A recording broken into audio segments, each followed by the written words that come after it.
Hi, welcome to this edition, special Valentine's Day edition of the Christian Indie Writers Podcast, where we inform, encourage, and support Christian indie writers on their journey to publication. I'm Jamie Hirschberger. I write short fiction under the pen name J.R. Nichols. I am Jennifer Carl Tong, and I write historical Christian romance. I'm Christina Catane, and I write in multiple genres, including Christian dystopian fiction. And do we have Rhonda to introduce herself? Oh, I'm Rhonda. I'm happy to be here. And I vacation in Florida, so Jen's going to make fun of me while I'm not here.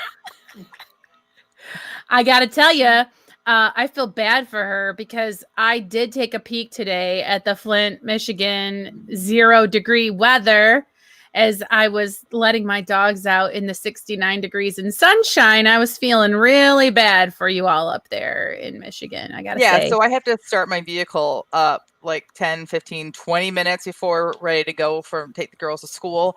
And it was like glass breaking. It was so cold that just what little moisture was on the vehicle, it didn't snow, I don't think, or anything, and didn't rain for sure. Like it was like as I'm opening my door, it was just like, oh my word. So I would have had to open all the doors because my little skinny little girls would not have been able to, they have no muscle. They would not have been able to open up the doors. So well, I have to say, yeah, and I have to say, I do really appreciate the majesty of a beautiful cold winter, something like a sheet of ice. Like all of that is really cool that God created, as well as the sunshine and the green grass and trees.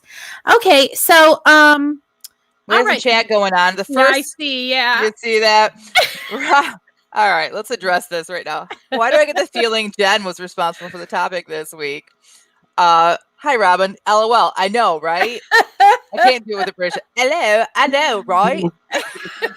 Oh my gosh. I'm so good at that, right? Well, I know, right? Here's the thing. It really kind of wasn't Jen. It was sort of me, only because I was like, I thought it was me. We'll get into it a little bit more when the quote unquote gloves come off. But what we're going to do is a special What's Up segment.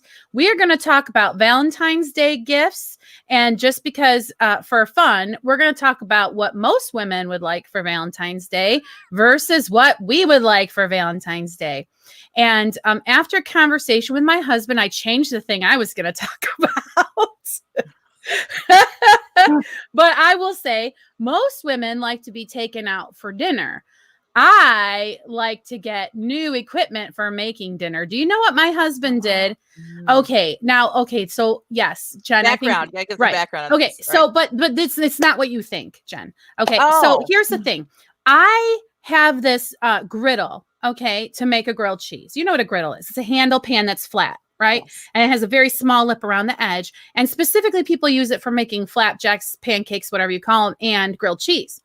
Well, mine was so warped for whatever reason. Maybe somebody rinsed it off when it was hot under cold water, that it would noticeably rock on my stovetop when I was trying to like make a grilled cheese or something. So like when my husband saw that, he was just kind of like, what's the matter with your pan? It's like, I'm just like, oh, it's fine. It still works, whatever. Well, he replaced it for me without even saying a word. I came home and suddenly I have a pan that sits flat on the stove. Now, that might just seem like a nothing thing or, oh, you're helping her do her domestic duties. But to me, it was seeing that I was struggling and just going the extra mile to just replace that without even being asked. I thought that was so sweet. And that to me is a whole lot better than a meal out that is one and done and we're done. And that's celebrating me. Now, all year round, I'll remember his love for me. So what's your Valentine? What's up, Jennifer? All right. First of all, let's talk about some chat going on just really quick. So Maria says, that's not how I sound. I'm sure. Wow. I'm so surprised. So yeah, that was the wrong part of England. Oh, for sure. So let's just say that I wasn't really trying to mimic you. That's the closest thing I can get to a British accent. I am not an actress and I am really bad at it. And I know it.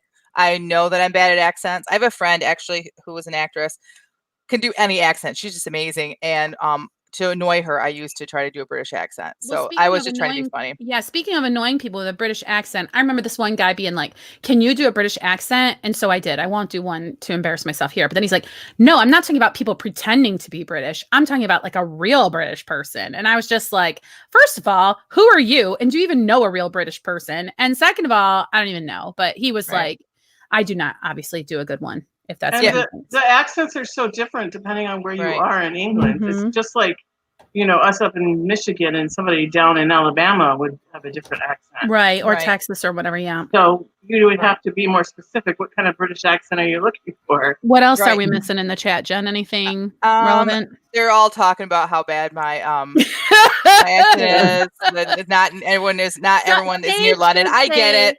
The only thing I know is like I guess it's like a Cockney accent. Like it's a little wet in here. Like it's.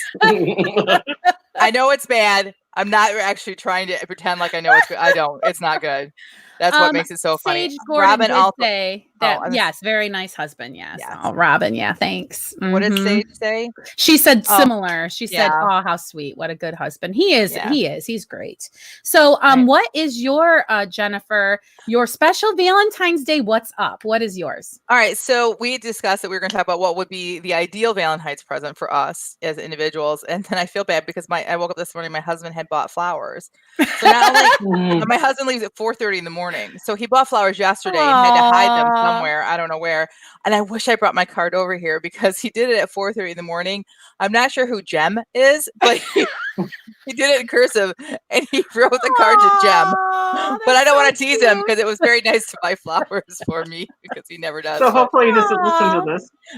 Hopefully, so sweet. Hopefully he doesn't have a girlfriend named Jem and get our gift confused. I don't know. If you were going to have a girlfriend, though, that would be a good idea. That'd be a very good idea. Same name. Yeah. So that right. But what we were discussing before was if I were to pick my ideal Valentine's present, I had seen, you know how your ads in Instagram will they look at what your search history there was something. Yeah. And I got an advertisement for this like box. You could order this like the ultimate Post-it note lovers box. And it was amazing. It was a big box full of everything Post-it notes. And I was so excited. I clicked on it. It was like $100. Like, no way am I going to spend $100 on Post-it notes. But like, then I started thinking about that. Like, yeah, like that would be a great Valentine's present. That would show somebody that they knew me. Like if they gave me Post-it notes and maybe highlighters. For the plotter in your life. Yes, for the plotter in your life. I would be like, oh, you see me. You see me. Yes, So, that's hilarious. Forget chocolate. Forget the flowers are beautiful. So thank you, honey. But yeah, that was what I was gonna say would be my ideal present was Post-it hilarious. Note. What about you, Tina? I know that you have a nice non-traditional Valentine's Day type gift that you would prefer to the traditional. In a perfect world, I would have a live-in maid. But that's not really. That's not going to happen. Yeah, you should have heard the discussion we had about like, oh, is that maid named Rosie? No, that's the robot on the Jetsons. Oh, is that maid named Florence? No, that was the Jeffersons. You were trying to remember like Alice from the Brady Bunch, right? Wasn't that what you were trying to remember? I don't know. No, I was trying to remember the robot from the Jetsons. The robot from the Jetsons, yeah, Rosie. But I have to tell you a story because when I was first married, I love cats. And I was always the musical because so we are no longer friends. The sweet little why are we no longer friends? Oh my goodness, cats! Are you kidding me? Like, I've never seen it. Oh, don't. Okay, oh, come on, you have to see. No. Okay, let me finish my story. Okay. It's like you have to see Napoleon Dynamite. It's bad, but you have to see it. Okay, all right, go ahead. Anyway, I kept going on and on to my husband about how I wanted a kitten, and he was like, he's Italian, so if you know Italian men, then you can see this in your mind. He's like, no, we're not getting a cat. They're useless creatures. No, we're not getting a cat. They're useless without creatures. The accent. Oh. He doesn't have the accent. What? No comments about Jamie's Italian accent? You attacked me for my British one, but everyone's okay with Jamie's Italian. Just saying. Well, poor anyway. Poor Tina, we have completely hijacked it. What's up? Okay, did you tell us yet what your gift is that is your favorite gift? No, because I was trying to tell a story to get there. Go. I'm gonna drag it out now. All right. Did you get a kitten? Come on. Yeah. So he comes home. He comes home. It wasn't Valentine's Day. It was like halfway between Valentine's Day and Easter. With this little black ball of fur, and gave him to me, even though he hates cats. So it was the stuff he cleaned out of the hairbrush, or was it actually a kitten? No, you it said was a little black ball of fur. Oh, he had gone to buy a lawnmower from somebody, and they had kittens, and he came home with the kitten and the lawnmower. So, and I had him for 15 years, and he was the love of my life. Aww. So now I would really like a bunny. And no, we're not getting another bunny. That's pretty much what he said. Because I don't want just any bunny. I want a giant bunny. Oh, that's the size of a dog. Bunny? Yeah. And it has to have lop ears. Well, I've got to say, if anybody has proven their ability to care for a rabbit properly, it's you, Tina. So, I mean, I would never recommend a rabbit for a pet for anybody, but after witnessing how thoroughly you've researched and how well you take care of Charlie, I don't see why he would hesitate, except for just the fact of because I mean, it's not like all the work's going to fall on him, which would be my objection to getting an animal. You know what I'm saying? I mean, I want my bunny to be like a dog and pop up on the couch with me while I'm watching TV. So I think that's the part he objects to. Aww. Anyway, so he keeps saying no, and I keep putting these memes on Facebook. I think I just put one. It was either last night or this morning. Said what most people want. It had the roses, or what men think women want. That's what it was. And it had the dozen red roses. Aww. And then it said what we really want, and it was just like this cute little bunny. Well, I have to say, first of all, Maria Johnson, yes, that is brutal, Jamie. Yes, my Italian accent, I know. It was obviously a caricature. And then, in case you didn't know, that's not how I would really do an Italian. Well, no. Okay.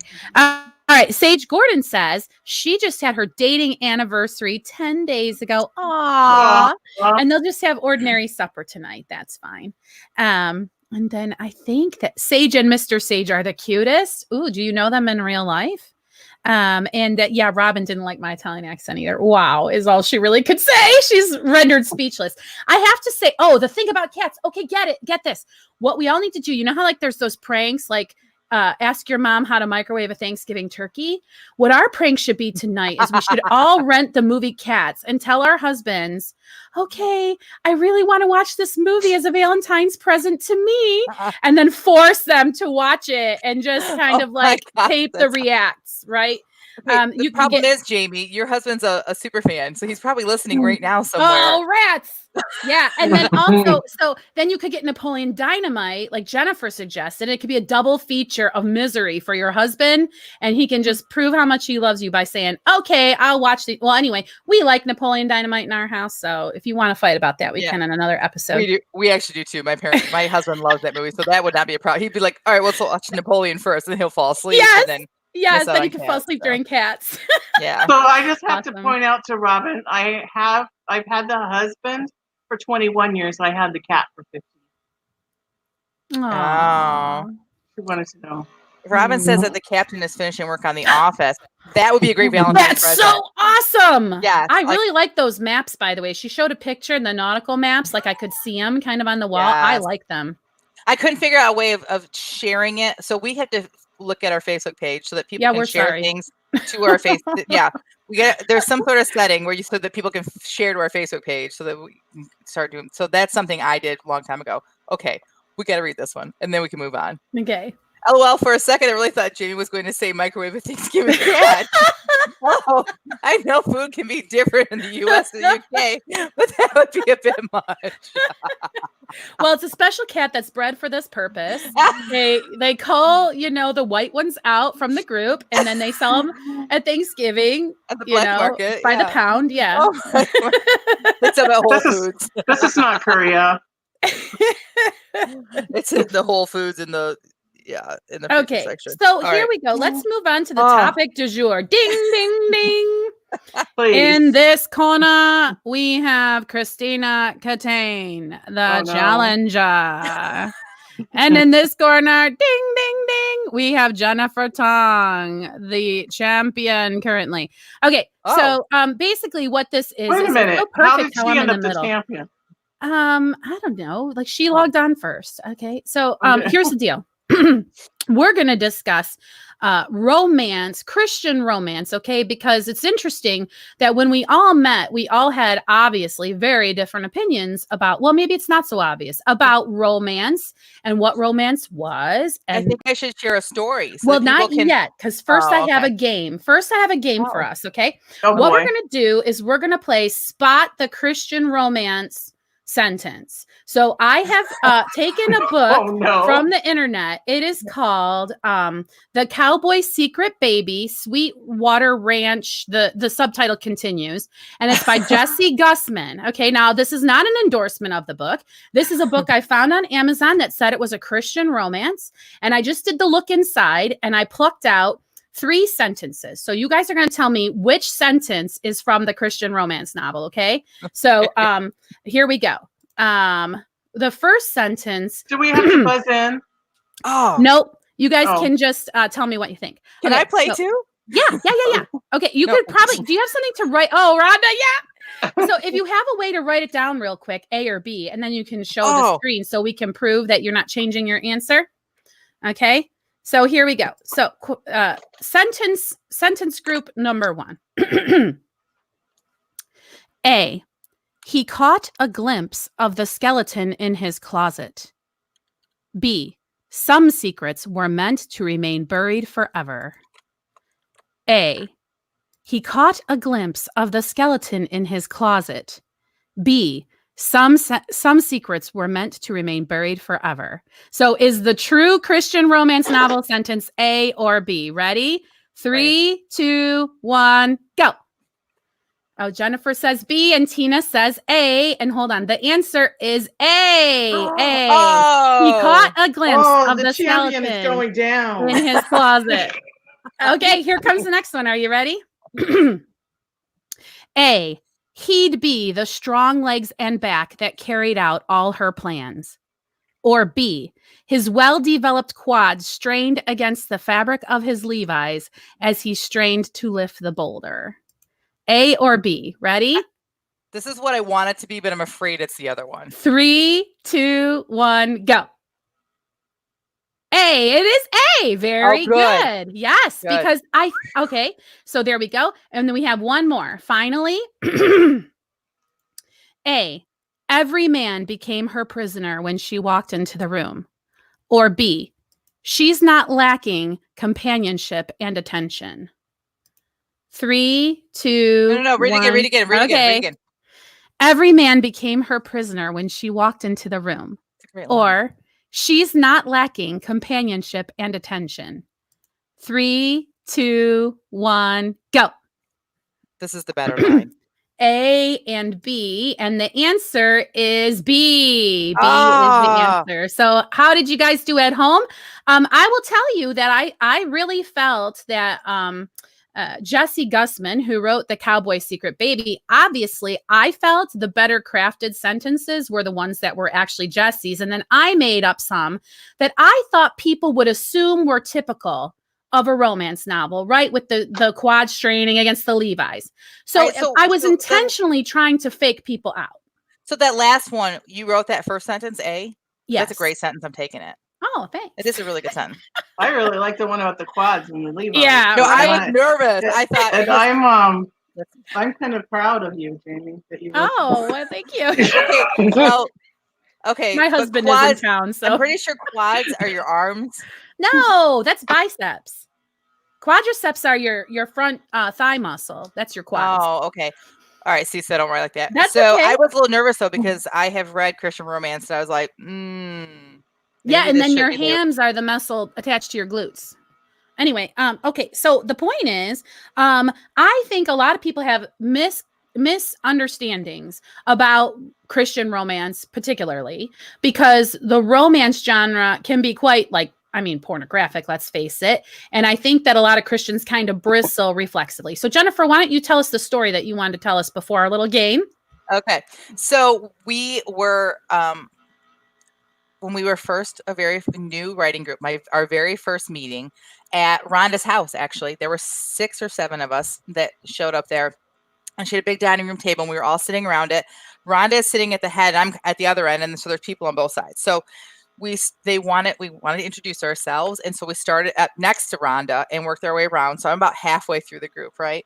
And one of the first or the second person, and I'm not gonna say who it is because I have a memory, but I'm not sure if it's right. But people that I love now, didn't know then, but love them now. One of them was talking about what they write, and they say, well, I write lots of different things, but not Christian romance.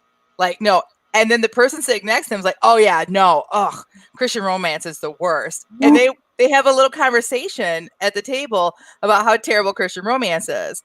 And then it's my turn to go. And I just have to say, I was sitting to your left, so those 2 people could not have been me. This is true. You were. I do remember that. Because I didn't get to go. I'm positive. I am positive. I was sitting on All your right, lap. ladies, break it up. I didn't want to send you to your corners this early. Anyway. Here's the best part is that, like, I didn't care. Like, I was inside really laughing. Yes. Because Don't tell yet. Don't tell yet. No, I just have been faced with this comment many, many times. And like, for me, I was just kind of like, har, har, har. And then so it came to my turn. And so I just as sweet as I can be, which is not very sweet, but I was very sweetly said, well, my name is Jennifer and I write Christian romance. And I paused.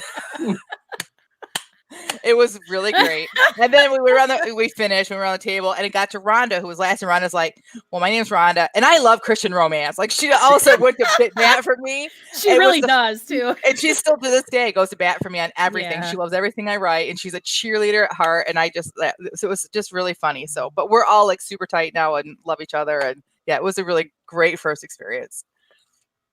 All right.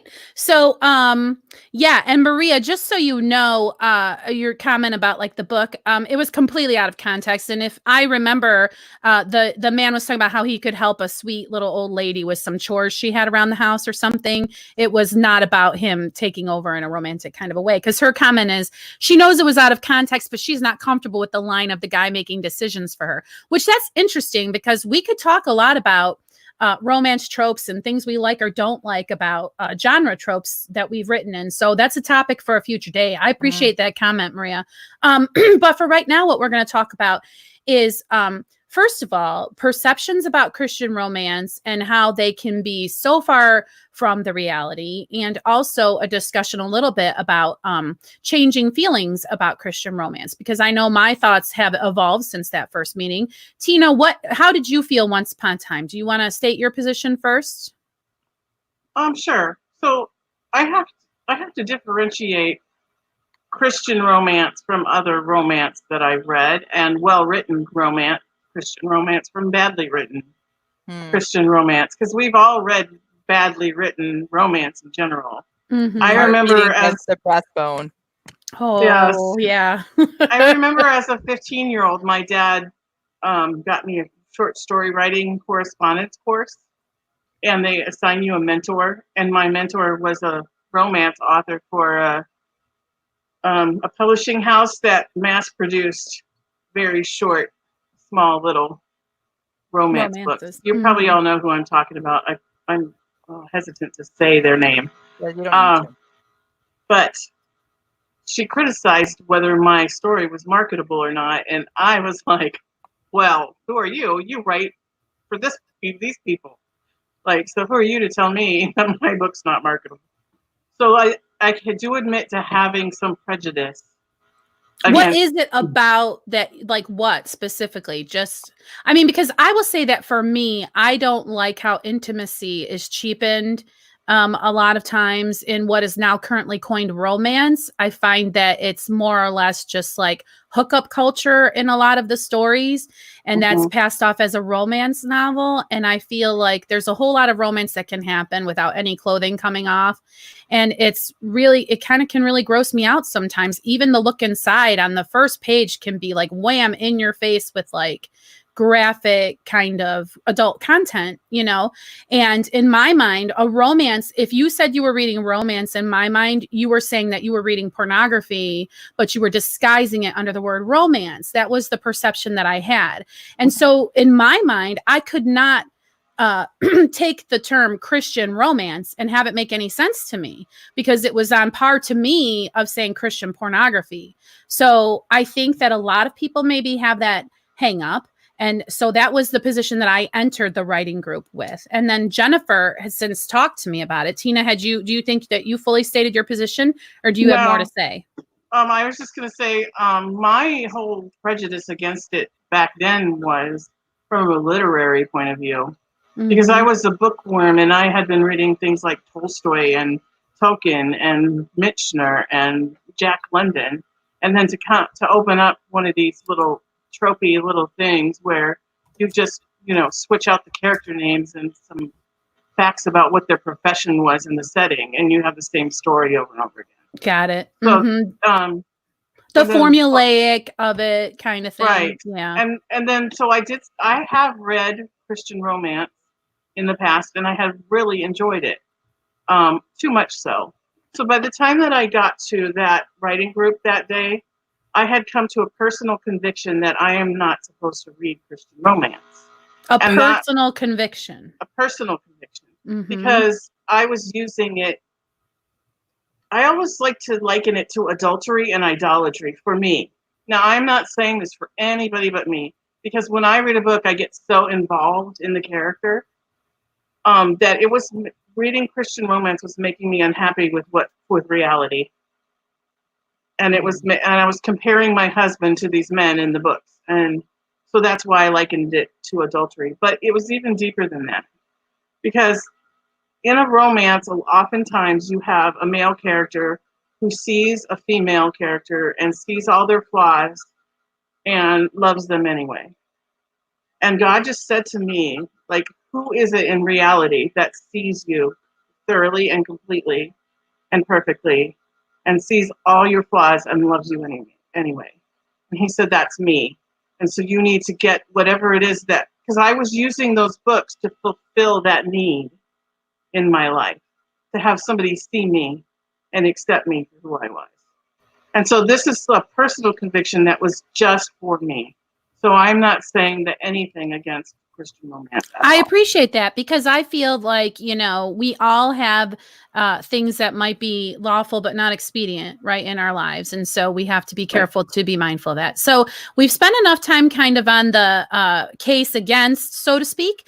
Maria Johnson was saying, not that I've read erotic novels, but I imagine that possibly it could be written more well. So novels that don't feature erotica might not have as good of writing. Okay. So yeah. So I mean, I guess kind of like if you're kind of like avoiding swearing can sometimes make you have stilted dialogue with your characters, right? Like, land sakes, Millie, gangsters wouldn't say land sakes, Millie, right? Like gangsters might say something a little stronger. So I guess the argument could be that erotica, quote unquote, needs to be included. But I would kind of say, I think that's probably like the mainstream people will be looking maybe for a love scene. I don't know, but I wouldn't say quality of writing would suffer. What do you ladies think?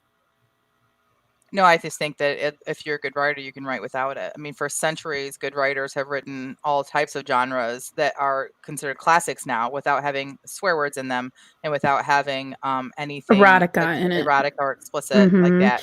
And so would you say, Jennifer, that Christian romance is going to be free of those things? Like, so, I mean, now it's time for you to make your case, I guess is what I'm saying. Okay. So are there rogue Christian novels out there that should not be labeled Christian? Yes. Yeah. Wow. So as a consumer in all things, you need to be diligent in what you are buying and what you are reading. That's why I get kind of ticked when I see some other authors, independently published authors, promoting other people just because they'll promote them. So I'll promote you. And they haven't really read their work. So I refuse to do that. So if you're on my newsletter list, I am never going to promote a book or suggest a book that I would not read to my children, that I would not read with my children in the room. That's good to know. Just real quick, let's clarify. Maria just meant you don't have to have erotica to have good writing. So basically supporting your point entirely. Jen. Yes. So Yes. sorry, Maria, I misunderstood you. Yeah. I Okay, absolutely so agree. Jennifer, please say what you said to me that totally rocked my world and changed my mind about Christian romance. This was quite a while ago too. We had this conversation. We were so Jamie, I don't remember what conversation we were having, but what I said to you is I shared with you that growing up, my grandmother, who was a pastor's wife, is the one that started me reading Christian romance, and she bought me my first Jeanette Oak book, and I fell in love with it. And at that time in my life, I started at 12, and as a 12-year-old and growing up through my teen years, when the rest of the world was telling me that it's okay to have sex before marriage, when the rest of the world was telling me that this is how you fall in love nowadays, is you Take off your clothes. take off your clothes, or you let boys kiss Yeah. you, or Mhm. whatever was happening to 12-year-olds, 13, 14, all the way to 18, what the people around me were doing and what the world was telling me was fine. I was able to see in a Christian book, I was able to see God's love the way he intended it. I was able to see characters, real or not, because when we write, we know that some reality kind of flows into our writing, but I was able to see characters that were able to fall in love in a way that also glorified God. And I knew in my heart that that's what I wanted. I knew that it was possible. It wasn't just, the Bible wasn't just this old, antiquated book. It was a guideline for us, and that the Christian romance helped me to see the Bible in a physical form that I could relate to, and that I could see that this could be my life as well. And And that struck me so strongly as a mother of girls, and especially as a woman who has like maybe not always acted in a way that, you know, a standard that you would have now, and you know all of the heartache and pain that you could save yourself if you would have had that sort of a guideline growing up. And I think that's why it made such an impression on me, because I had never thought of them as able to serve any purpose but evil. And so for a Christian romance to have such a godly influence on your life and to really help you maintain your purity and your commitment to God's best for you, really, it was just enlightening to me beyond. And suddenly I became a huge fan of Christian romance, because it gives little girls who want an escape, who really aren't into, like, you know, the Harry Potter thing, would have something safe that they could read and enjoy that was going to model God's best for them.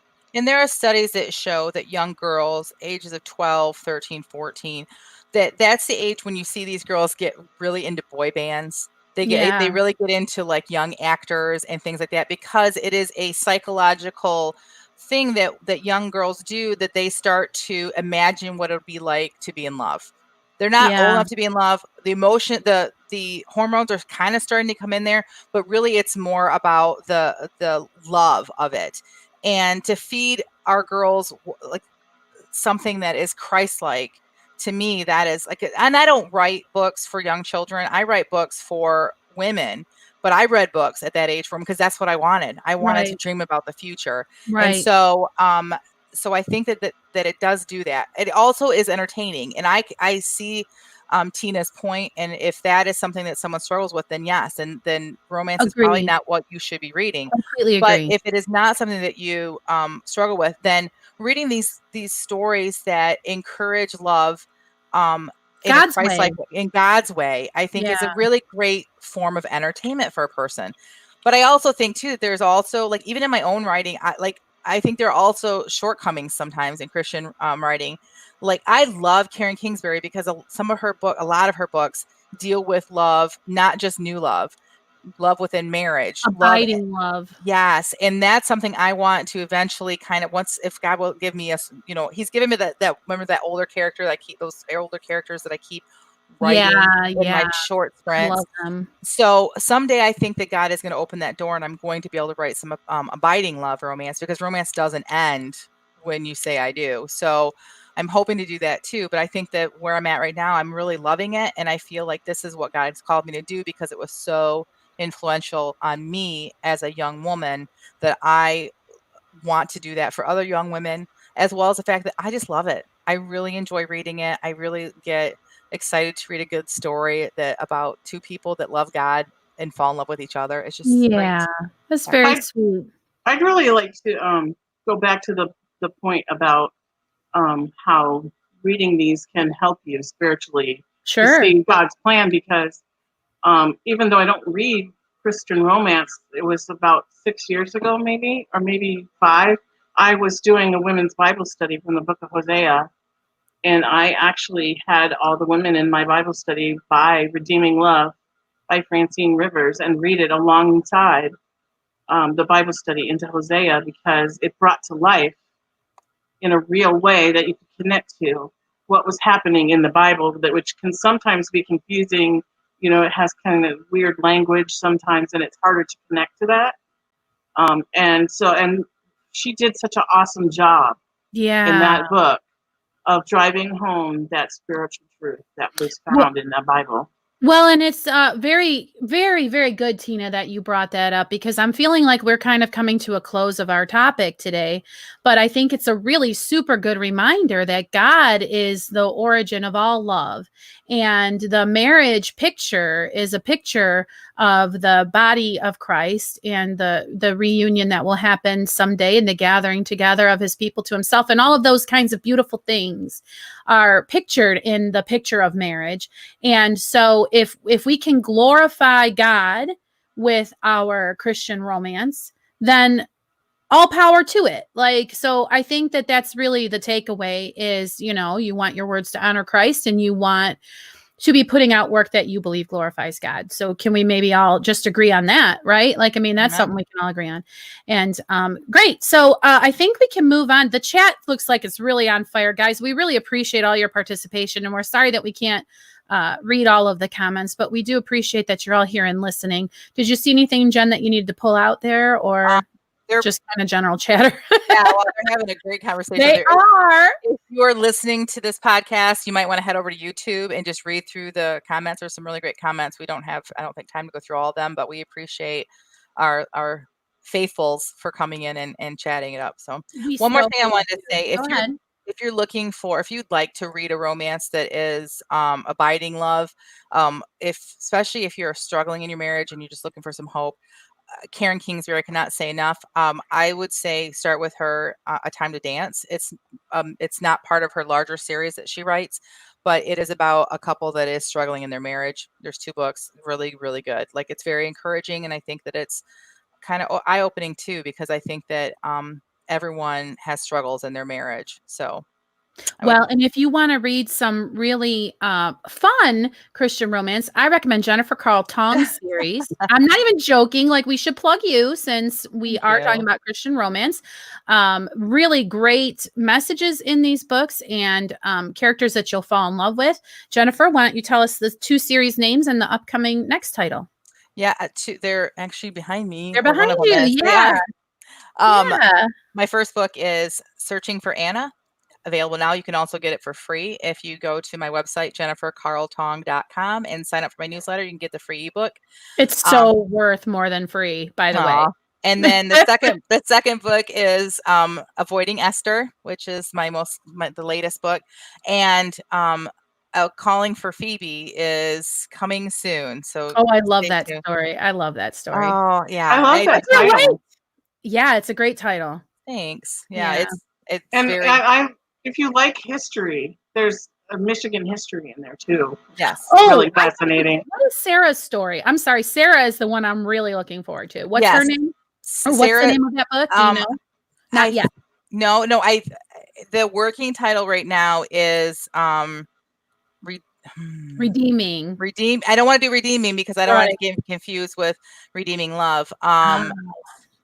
Forgiving Sarah, or I had a word, I can't remember. It's written down somewhere, but so that's the 4th book. And so I've kind of really shelved that until I can get Phoebe good and going and it ready to go. And then honestly, Sarah's pretty much done. Just needs me to polish it and send it off the editor, but it has to wait because Phoebe comes next. And completely safe for you guys to share with any young woman in your life who you would like to see godly romance modeled for. Yeah, okay, I appreciate that. Thank you. Yeah, moving on, we're going to do our feeding of the backs. The what? Well, that's kind of a weird thing to say, but we talk about feedback and giving lots of positive feedback because we are going to do, we did already, excuse me, a 15-minute word sprint. Now, as much as I'm happy with our little chitty chatters, I'm also a little disappointed in them because none of them did their homework, really. I don't recall even one person tagging us in their 15-minute word sprint last week. Do you ladies recall anybody tagging us? I do not recall that. And we have a really fun prompt this week that's called blind date. I mean, it's completely open-ended. It can be whatever you want. Just take 15 minutes and scribble something off and then tag us in it. You don't even have to edit it. We didn't edit ours, okay? And so that's why we give only positive feedback during the feeding of the backs. And in my traditional way, when I am hosting, Jennifer goes first. So Jennifer, tell us the prompt and please share your little story with us. As Jamie said, the prompt this week was blind date, and that was it. And I did not pick it. I did not pick this topic, and I did not pick this sprint topic, but loving it nonetheless. So here's mine. No. Come on, Liz. Just do me this favor. No way. I have never been on a blind date in my life, and I'm not about to begin today on Valentine's Day, no less. But he's such a great guy. No. And he's really smart. No. And he has the most beautiful chocolate brown eyes. Elizabeth rolled her eyes so hard she was certain she could see the barista working behind her eyes, like Leah in the Bible. Just focus on the only good attribute the person has, and maybe you won't notice the rest of them is as homely as dirt. Oh, no. Not interested, Liz said. Why not? Mandy asked. He's got a great job. Well, he just switched jobs, I think. I'm not sure what you'd call it. No. And he owns his own house. Unlike the last 3 dates she'd gone on, Liz mused. She swore if she met one more guy in his 30s still living at home with his parents, she was going to scream.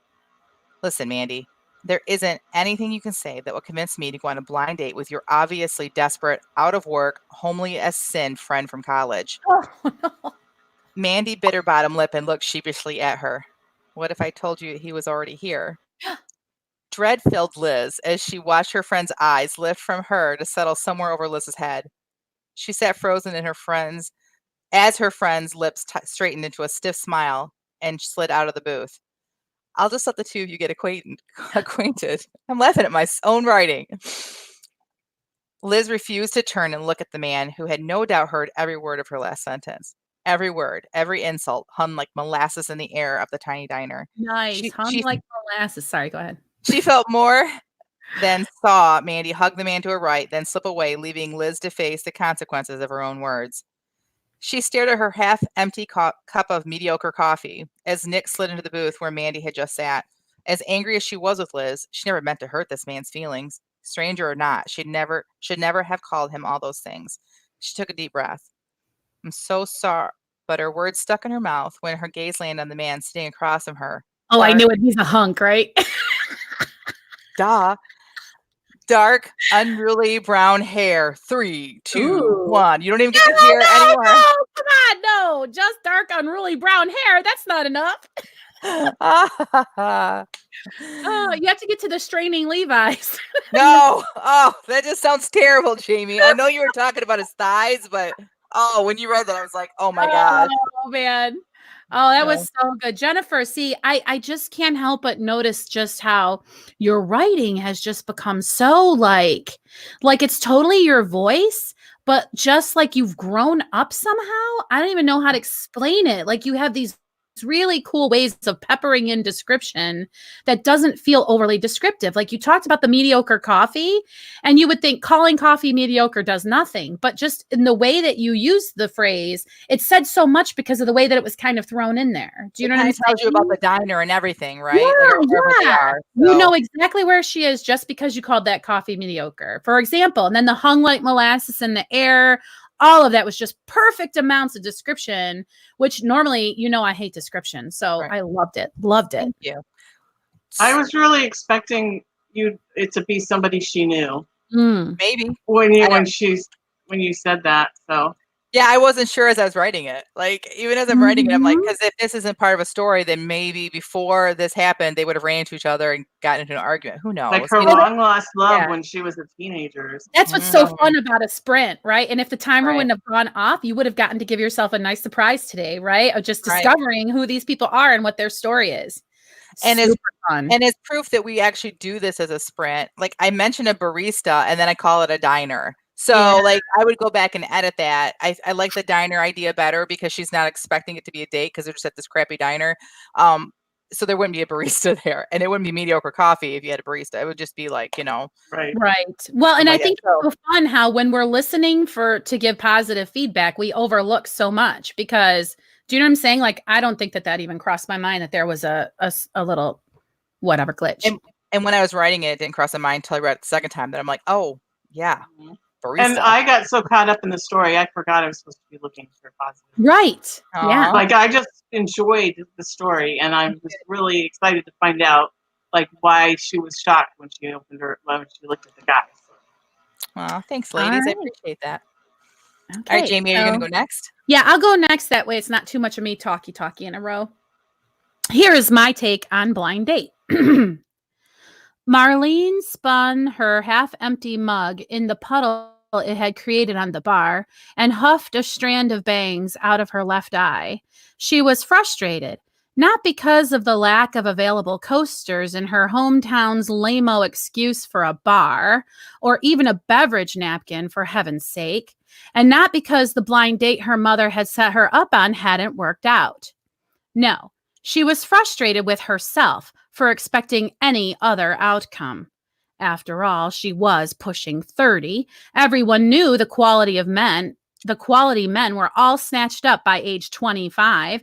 So why should it surprise her that the man her mother was certain would make all of her dreams come true was a 37-year-old model train enthusiast with a gigantic stamp collection and a case of chronic halitosis? If only life were more like the movies, she mused. Where is my knight in shining armor, come to whisk me away from this town, this life? This seat taken? The voice was as smooth as the blackened tan she was nursing, like the sound of summer thunder rolling through her bones. She did not have to turn around to know she would feel an instant attraction to the owner of that voice. It is now, I suppose, she said, and to delay the gratification of meeting the owner of that voice, she focused on her purse, fishing around inside as though she'd misplaced something important. When she came up for air, she brandished a tube of Love That Red and a pocket mirror. Her mother would have scolded her for reapplying at the counter, and that was exactly why Marlene did so as often as she could. Of course, the pocket mirror expanded her peripheral vision to the degree that she could surreptitiously get a gander of the man who had brought her back to life with those 3 little words. But before she could see him, she saw her. Turns out the Marlboro Man wasn't drinking alone. She wore cowgirl boots and a frilly skirt, complete with a rhinestone belt and a too tight for wearing outside the house baby doll t-shirt. Marlene rolled her eyes, snapped the compact close, and tossed her mirror and lipstick back into her bag. What should I order? This voice also went directly to Marlene's bones. 3, 2, 1. Oh. I hate that girl already. Yes. The one in the mirror. The other girl, whatever. The frilly skirt girl. In the too tight baby doll shirt. Yeah. With the annoying voice. We've all been there, right? Okay, so many great words, so many great vision, like the spinning the mug on the counter, and then you said, I think, in the pool of water. I immediately knew that it wasn't coffee. I knew exactly what she was drinking. I knew where she was. Boom. Like, that is such good writing. The fact that you don't have to say she sat in a bar, blah, blah. You mentioned, you give more details later, but right then, instantly, if there is liquid pooled underneath a mug, then it's something cold to drink. And if it's a mug, it's probably beer. So thanks. Very well done with that. I love that. And I didn't even have to know what a black and tan is to be. Right. Because I honestly, I don't know what it is. And I've never had one. So. But I was still pulled into the story. Right. It still added to the feel. Thank you. And then the fact that she's going to put lipstick on at the counter because her mom would tell her not to shows us so much about the character without you having to give us any sort of backstory. We just Thanks. totally. Yeah, and the mom. But the thing is, it should have said bar. Much like you, that would have been fixed in editing, right? Right. So it says counter now, but because originally she was drinking coffee in a diner, counter, whatever. But I wanted it to be a mug of beer. At first, I had her peeling a label off a long neck, but then his voice had to be smooth as something, and Budweiser is not smooth. So, well, if you argue with me, take it up with Budweiser. But anyway, so that's why it was a black. I wouldn't know. Sage says, "Yep, Frilly Baby Doll is not on my like list." Yep. Awesome. Great. Oh, love we it. love her with the love of Christ, though. Yes. I don't like her. She's not real, so I cannot like her. I could totally not like her. Come on, it could totally be his sister or his niece or his cousin. You guys are being really harsh. She could be like a rodeo person, and he's her manager. Maybe. That's a good point, Tina. And he's a rhinestone annoyed cowboy. with her as the other girl is. Yeah. She could be like a country music star, and he could be like the manager too. That's a whole another. Her bodyguard. Ooh. Ooh. Are you sure you don't write romance? Are you sure? Well, I wrote one today. Yeah, I want to hear it. Yeah, we have to move on. Okay, so let's hear Tina's now. So this prompt again is blind date. Go, Tina. Okay. Suzanne did her best to swallow the lump in her throat and took a deep breath to calm the churning in her stomach. This shouldn't be a big deal. She'd been talking to Oscar on the phone for 2 weeks now, and they had clicked from the first hello. Who knew that chemistry could travel through the phone lines like that? His deep, rich voice made her heart melt. He was so genuine, kind, and eloquent. Suzanne sighed. It wasn't him who was the problem, though, was it? She'd done everything in her power to always steer their conversations away from the topic of physical appearance. Sure, she'd used the words full-figured in her ad, but been very vague on exactly what that meant. As Suzanne exited her car, she pulled her tunic into place, being sure it hid that little roll of fat that rested on her hips. She looked in the rearview mirror. Her makeup was the best it was going to get, and if she held her head just right, he might not notice her double chin. She made her way into the restaurant on wobbly knees, searching the tables for a man with dark hair and a wine-red shirt he'd promised to be wearing. Spotting him, she gestured to the hospitality person at the little podium and made her way over to the table. His back was to her. Good. He wouldn't be able to have the length of the dining room to observe her many flaws. She could scoot into her chair with the table hiding the worst of them and hopefully win him over with her winning smile and personality. The room took on a strange watery aura as she walked, making her think of swimming in a fishbowl. Oscar, she asked, while expertly sitting down and pulling her chair into the table in one fluid motion. Suzanne, replied that amazing voice she'd grown to love over the phone. Oscar smiled and removed the dark sunglasses he was wearing. She'd imagined this moment so many times, gazing into his eyes for the very first time. Would sparks fly and eternity begin? She looked up and met his eyes. They were possibly blue, or did they just look that way because of the white film that covered them? It's so nice to finally be face to face, said Oscar, holding his hand out to her. Yes, Suzanne stammered, not quite over the shock of the moment. She reached out and placed her hand into his. Electricity jolted through her right down to her toes. Well, hello, eternity. Oh! Edit and publish that. You have to submit that somewhere. You must. You must. You must. Can you see the goosebumps? Can you see them? No, I seriously. got them too. Like big, huge goosebumps. Yeah. Oh, God. And Tina, I know you're working on feelings. The whole idea of the watery fishbowl, the whole tiny podium, because when you point out something that's tiny, as a person navigating the world in a large body, things that are small stand out to you. Like, I remember going to someone's house. I'm like, these are all hobbits living in their tiny little house, their tiny little furniture. I swore I was going to break everything I sat on. And you just notice that stuff if you're maneuvering through the world in a large body. And I just love that she gets her happy ending. I mean, that is a romance. I loved every part of that. Loved it. The best part about it is that it gave us all the feels, and you did not at a single time address her emotions. You never mentioned them. You never pointed them out. You just showed us what she was. You showed it, what she was doing, what she was seeing, and that whole thing. And that is good writing. Yes. When you read something that someone writes, and they say she felt butterflies in her stomach. That's not good writing. You show us that she is in a watery fishbowl because she feels like everyone's looking at her without saying she feels that way. Yes. Showed us that. Great. So good. That was so good. Probably my favorite thing maybe you've ever written. This and then the onion person buying stuff in India. The food. Those two are probably my favorite things you've ever written on the show. And I just love it.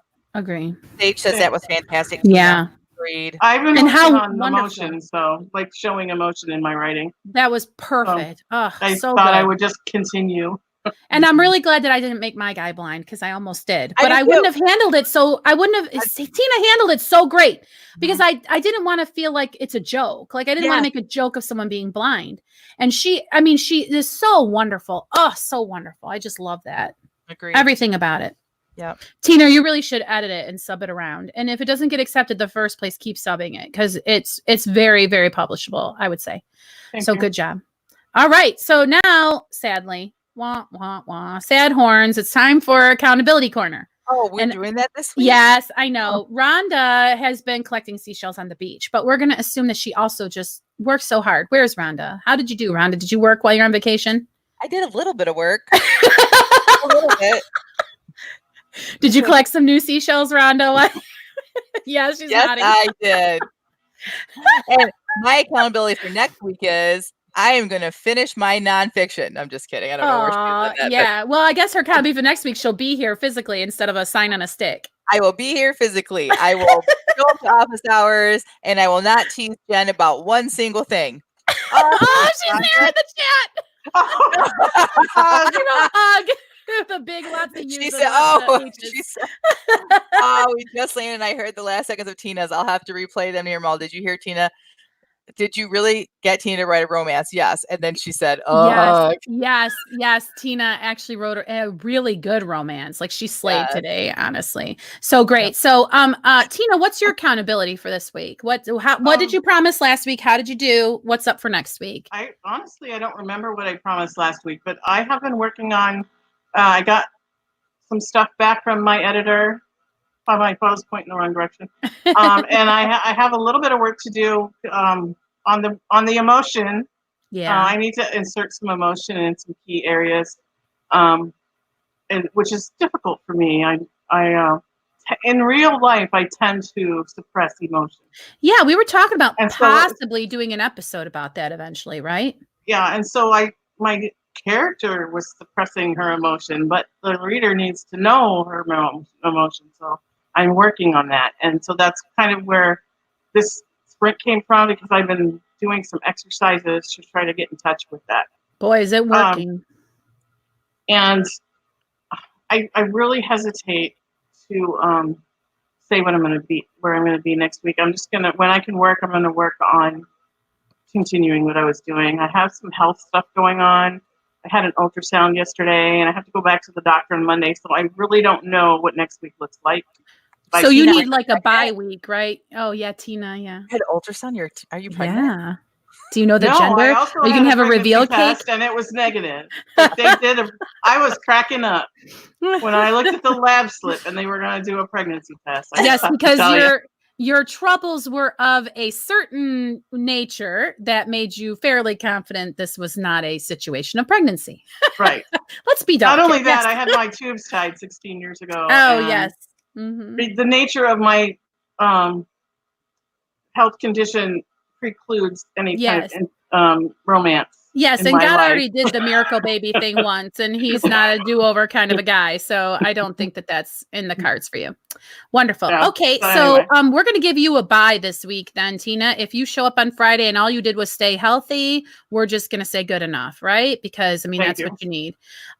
Jennifer is making a face. I'm very happy that she gets a bye, but I was going to ask for a bye because My girls, that I have one child that's homeschooled, but the other two are still in public school, and they have all next week off. And we've already have this whole list of things they want to do, and some of it includes like my daughter's homeschooling. We are doing this new curriculum that is called Gather Round. And what it is that it's units, and then you sit with all your children, and then they have like you do the same unit, but then they go off and they do things on their level. Nice. And so my two of my friends who also homeschool their children are doing the same curriculum. So we've kind of scheduled some field trips, and one of them is we're studying Germany soon, and we're going to go to Frankenmuth and do pretzel rolling and have strudel. Strudel. Boy, we are just killing the accent today. It's the accent episode.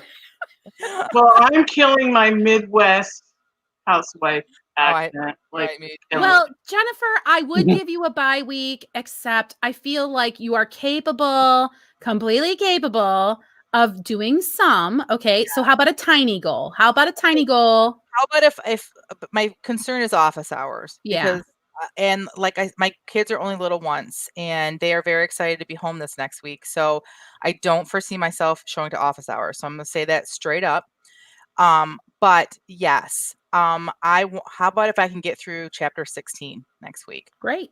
Because I am like finishing up 15 because it was a total rewrite. Actually, it was a totally new chapter. And then 16, if I can finish through that, then I'll feel pretty good because then I will be exactly halfway through the book. How's that? That sounds great. Still moving I'm forward. sorry, I got a little bit distracted by the chat because who is it in the chat? Sage said she's had a hysterectomy and her general practitioner still asks her if there's any chance she's pregnant. That takes the cake, I have to say. Right. Oh my goodness. So Barb has written 9,000 words on her Nanot. Yay, Barb. She's saying only like 9,000 words is nothing. Good job, Barb. Robin says she finished her outline thingy she was working on. She needs to review it and send it to her editor. Good for you, Robin. That'll be a fun day. You're going to have something checked off your list. Right. Do we miss any other accountabilities here? So Rhonda didn't actually put no, an accountability she here, did so not. she must be going with the one that this one had. So I'm She's really being awfully quiet over there. It's like crickets. She's trying to get her luggage off the carousel thing. Yeah, give her a break. Right. Okay. Marie said it's also important to take breaks and spend time with family. Sure is. So yeah, we won't count on you at office hours, Jen. We know how you are. You'll work when you have fits and starts there, when your girls are working quietly together or whatever. I'll do my accountability. I had wanted to be finished with Tina's edits by today. I am not, but I am in chapter 14, and there are only 15 chapters. So I did make progress. But again, well, my husband is in town. And it's strange because I have like two lives. I have husband is not home life, and then I have husband is around life. And I love both of my lives. But what's really funny is I told my husband, like, when you're home, that's like my Christmas. So like when my husband is home, it is the holidays here. We don't make too big of a deal about like Valentine's Day, or we don't even make a big deal about Christmas. But daddy's home and it's like, woohoo, we are on vacation, on holiday, like whatever you would say, that's the feeling all the time. And yeah, I've been a little bit of a slacker. I could have done more, but I've been keeping up with my blog. I've been having a whole lot of fun, just creating a lot of word art.